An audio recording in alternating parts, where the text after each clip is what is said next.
Hello, my name is Geoff Sheffrin. I'm a professional engineer here in Ontario. I'm also a member of OSPI, and I have a chartered engineering designation, which allows me to practice in Europe.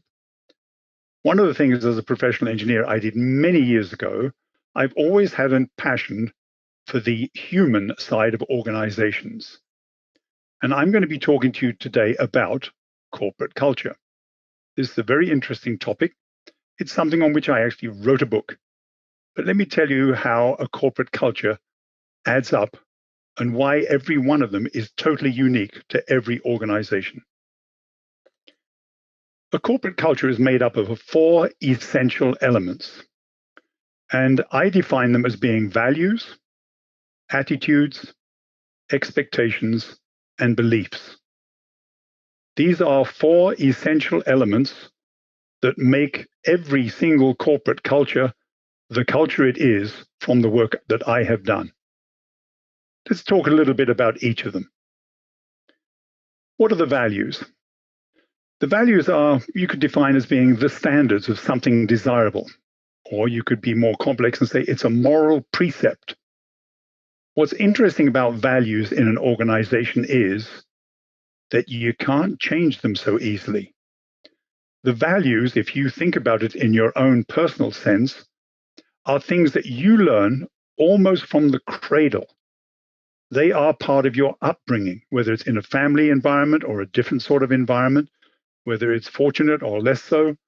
The values are those things that develop in the formative years of your life. So values are intrinsic to the people in the organization. And in my experience, I have found that if I'm looking at the organization, whoever's in charge tends to be the main stakeholder in the values. In other words, if I'm looking for a general manager or a CEO, 60% of the organization's values come from that individual. Can they be changed easily? It's a long slog to change them, which is why in North America, if it ain't working out, we fire the president and put in another one.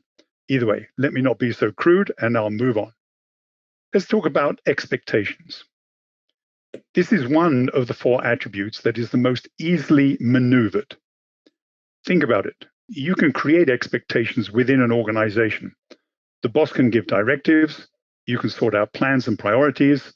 You can create bonuses and incentives. You can create customer interactions. Expectations can be maneuvered. They're very important. That's the most changeable element of the 4 attributes. Let's talk about attitudes. This too is quite changeable, but here we're talking about a state of mind regarding conduct, behavior, with opinion and purpose. That sounds a bit complicated, but really you're talking about how people behave and what they're thinking about in terms of where are they going, what's the attitude they bring to their day-to-day activity.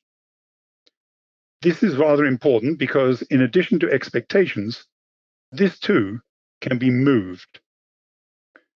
The next element that I want to talk about, the next attribute, is beliefs. If I go back to the values piece, and I've said that these really are strongly embedded almost from birth onwards. Beliefs are almost equally strongly embedded, but they're a little more malleable because if you think about it in the context of your own life, you will have had beliefs as you were growing up as a child.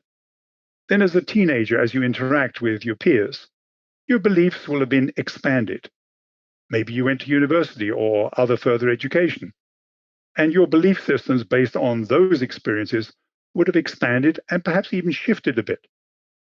Then you get out into the corporate world and you're a working stiff, so to speak.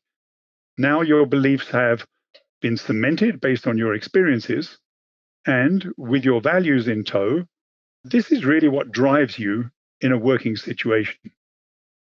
So I come back to the point that when I look at an organization, and I've looked at many of them, over half of the values of an organization come from the head person. About another 30% comes from the leadership team working for that person. The rest of it, another 10 or so percent, comes from everybody else. So the values in an organization are very much driven by who's at the top. And the culture that comes from these four attributes is driven by the person at the top and then manipulated, moved, directed, cajoled by the expectations and attitudes. If these things are well in place, what you get is an organization that is trusting. People trust each other. They communicate openly, and they communicate with candor. There's no second guessing, there's no backbiting. A well-run, constructive culture organization has trust and candor, and whenever you go there, you can sense it. It is open, it is inclusive, it is supportive.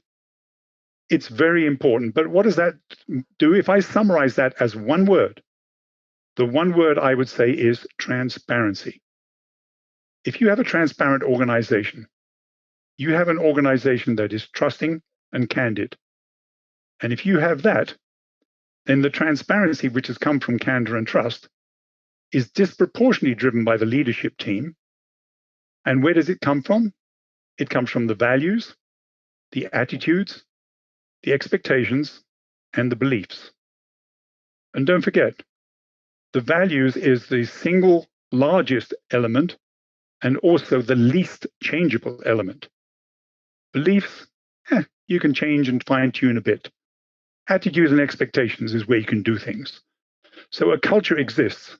Every single company has one. Every single company is different. Every organization is different. And of course, I'm talking about corporate culture, but countries have cultures and cultures are everywhere.